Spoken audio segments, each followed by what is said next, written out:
India Pakistan സംഘർഷം രാജ്യത്ത് ഒരു യുദ്ധഭീതി ഉയർത്തിയെങ്കിലും ഇപ്പോൾ വീണ്ടും സമാധാനപരമായ ഒരു അന്തരീക്ഷം കടന്നു വന്നിട്ടുണ്ട്. എന്നാലും ഒരു അടിയന്തര സാഹചര്യം എന്ന പോലെ ജനങ്ങളെയും സംവിധാനങ്ങളെയും സജ്ജമാക്കുന്ന ഉൾപ്പെടെയുള്ള നടപടികളുമായി അധികൃതർ മുന്നോട്ട് തന്നെ പോവുകയാണ്. ഇതിനു മുമ്പായി 1971 ഇന്ത്യ പാക് യുദ്ധത്തിലാണ് സർക്കാർ സംവിധാനങ്ങൾ ഇത്രത്തോളം ഇടപെട്ട് ജനങ്ങളെ ആക്രമണങ്ങളെ നേരിടാൻ തയ്യാറാക്കി നിർത്തിയത്. അന്ന് സ്കൂളിൽ പഠിക്കുന്ന കുട്ടികളെ വരെ അടിയന്തര സാഹചര്യങ്ങളെ നേരിടാൻ വേണ്ടി ബോധവൽക്കരണം നടത്തിയത്. യുദ്ധം അവസാനിക്കുന്നത് എല്ലായ്പ്പോഴും നാശങ്ങളിൽ തന്നെയാണ്. അതിൽ നിന്നും ജനങ്ങളെയും നാടിനെയും സംരക്ഷിക്കുക എന്നതാണ് സർക്കാരുകളുടെ പ്രധാന ഉത്തരവാദിത്വം. 1971 യുദ്ധത്തിൽ ജനങ്ങളെ കൂടാതെ മറ്റൊരു ചരിത്ര സ്മാരകത്തെയും ഇന്ത്യക്ക് രക്ഷിക്കേണ്ടി വന്നു. ലോകമഹാ അത്ഭുതങ്ങളിൽ ഒന്നായ താജ്മഹലിനെ പാകിസ്ഥാന്റെ ആക്രമണങ്ങളിൽ നിന്ന് സംരക്ഷിക്കാൻ ഇന്ത്യ ഒളിപ്പിച്ചു വെച്ചു എന്നതാണ് ആ സംഭവം. 1971 ഡിസംബർ 3 ഇന്ത്യൻ സൈനിക കേന്ദ്രങ്ങൾ ലക്ഷ്യമിട്ട് അപ്രതീക്ഷിത വ്യോമാക്രമണം നടത്തിയായിരുന്നു പാകിസ്ഥാൻ ആ യുദ്ധത്തിന് തുടക്കം കുറിച്ചത്. ഓപ്പറേഷൻ ചെങ്കിസ് ഖാൻ എന്ന് വിശേഷിപ്പിക്കപ്പെട്ട ആ ആക്രമണത്തിൽ ജമ്മു കാശ്മീർ, പഞ്ചാബ്, ഹരിയാന, രാജസ്ഥാൻ സംസ്ഥാനങ്ങളിലെ കേന്ദ്രങ്ങളെയായിരുന്നു പാകിസ്ഥാൻ ഉന്നം വെച്ചത്. പെട്ടെന്നുള്ള ഈ ആക്രമണം താജ്മഹലിന്റെ സുരക്ഷയെക്കുറിച്ച് അധികൃതരിൽ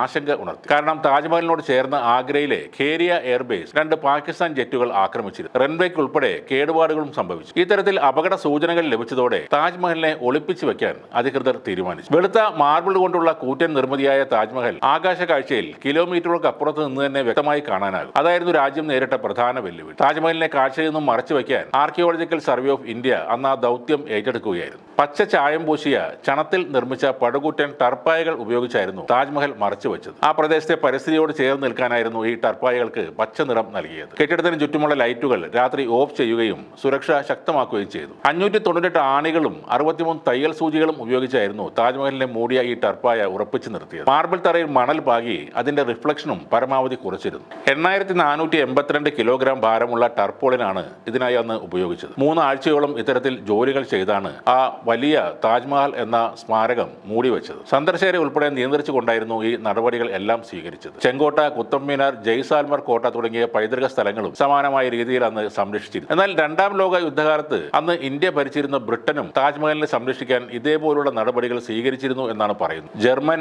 ജാപ്പാനീസ് ബോംബർ വിമാനങ്ങൾ താജ്മഹലിനെ ലക്ഷ്യം വെക്കുന്നത് തടയാൻ താഴികക്കുടത്തിന് ചുറ്റും മുള കൊണ്ടുള്ള സംരക്ഷണം തീർത്തിരുന്നു. വിമാനങ്ങളിൽ നിന്ന് നോക്കുമ്പോൾ തെറ്റിദ്ധാരണ ഉണ്ടാക്കാനായിരുന്നു ഈ നടപടി. താജ്മഹലിന്റെ രൂപം എല്ലാവർക്കും പരിചിതമായതുകൊണ്ട് അത് മറച്ചുവെച്ച് വേറെ ഏതോ കെട്ടിടമാണെന്ന് തെറ്റിദ്ധരിപ്പിക്കാനാണ് അന്നും ശ്രമിച്ചത്. എന്തായാലും ലോക മഹാത്ഭുതങ്ങളിൽ ഒന്നായ താജ്മഹൽ ഈ യുദ്ധങ്ങൾ കഴിഞ്ഞിട്ടും അതിനെല്ലാം അതിജീവിച്ച് ഇന്നും തലയുയർത്തി നിൽക്കുന്നുണ്ട്. ഒരു സ്മാരകം സംരക്ഷിക്കാൻ നമ്മുടെ രാജ്യം കൈക്കൊണ്ട നടപടികൾ തന്നെയാണ് അതിന്റെ കാരണം.